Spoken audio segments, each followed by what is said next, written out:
In a world increasingly defined by shifting alliances, both leadership and economic uncertainty, today's global headlines paint a vivid picture of rising tensions and transformative decisions. From the streets of Ouagadougou to the corridors of Washington, from peace talks in Central Africa to Europe's reckoning with far-right extremism, the pulse of politics beats louder than ever. As Captain Traoré defies foreign criticism and rallies nationalistic fervor in Burkina Faso, the Trump administration scrambles to maintain its footing amid scandal and growing unrest. Meanwhile, the U.S. economy takes a surprise dip, unsettling global markets, even as diplomatic efforts push for peace and profits across African borders. Will the world's power players prioritize people over power? And in the face of growing uncertainty, who truly holds the reins of tomorrow? I am Tabitha Ako. Let's dive into today's topic.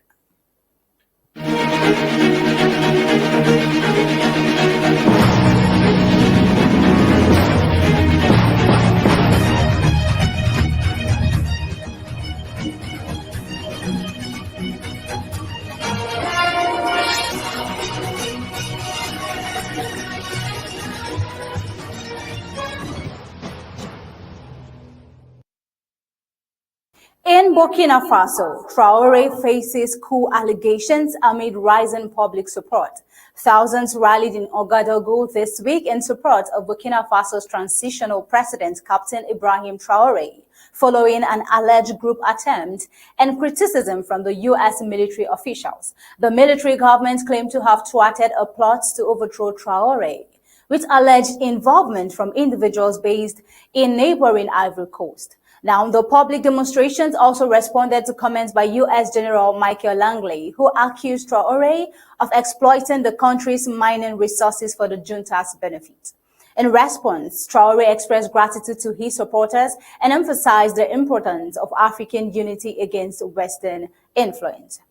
Well, looking over to Trump's administration undergoing key changes amid economic concerns, President Donald Trump's administration has seen significant shifts in its first 100 days. National Security Advisor Mike Waltz resigned following a scandal involving the inadvertent sharing of sensitive military plans. Secretary of State Marco Rubio is temporarily assuming Waltz's duties until a permanent replacement is appointed.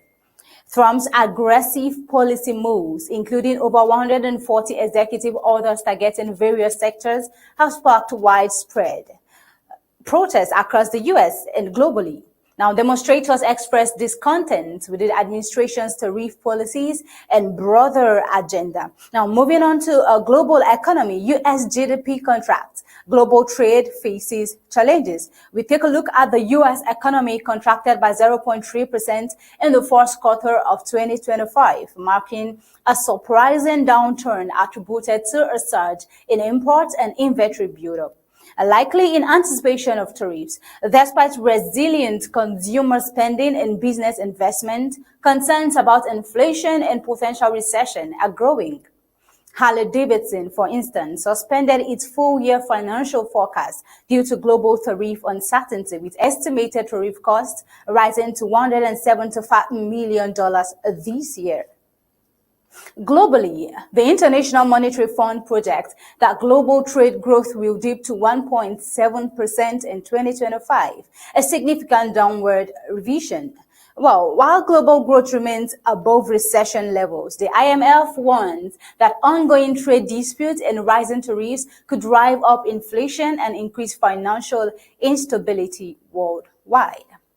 Well, taking you over to Africa and African scene, U.S. mediates peace talks between Congo and Rwanda. The United States is facilitating a peace agreement between the Democratic Republic of Congo and Rwanda, aiming for it to be signed at the White House in about 2 months. Now, the accord, accompanied by significant bilateral mineral deals involving billions of dollars in Western investment, targets Congo and Rwanda's rich resources, including tantalum and gold.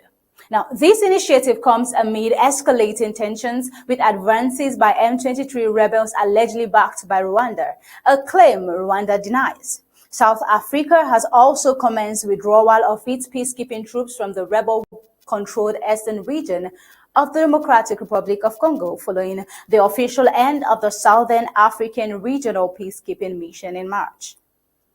Still on, Europe celebrates 75 years of unity amid political shift. On May 9th, Europeans will celebrate Europe Day, marking the 75th anniversary of Schuman Declaration, which laid the foundations for the European Union. The celebration underscores the EU's commitment to unity, peace, and cooperation. In Germany, the far-right Alternative for Germany party has been formally designated as extremist by the Domestic Intelligence Agency. Now, the decision, supported by Interior Minister Nancy Faeser, is based on the party's discriminatory stance against certain population groups and its campaign against democratic order.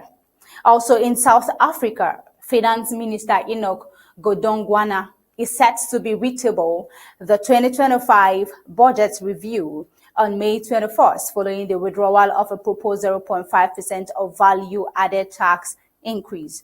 Also, President Costa will visit Barcelona on May 5th to 6th to highlight Europe's industrial and innovation efforts, reflecting the EU's commitment to enhancing industrial capabilities and supporting green and digital transitions. Now, we take a look at this global protest erupting. May Day demonstrations were held worldwide, with many targeting President Trump's policies, including tariffs and immigration reforms. Protesters expressed concerns over workers' rights and economic inequalities. Well, these and many more of those news will keep unfolding even as the days goes by. And with this, we've come to the end of today's Flash News. Until next time, stay tuned for Undaunted coming up by 8 p.m. Thank you for watching.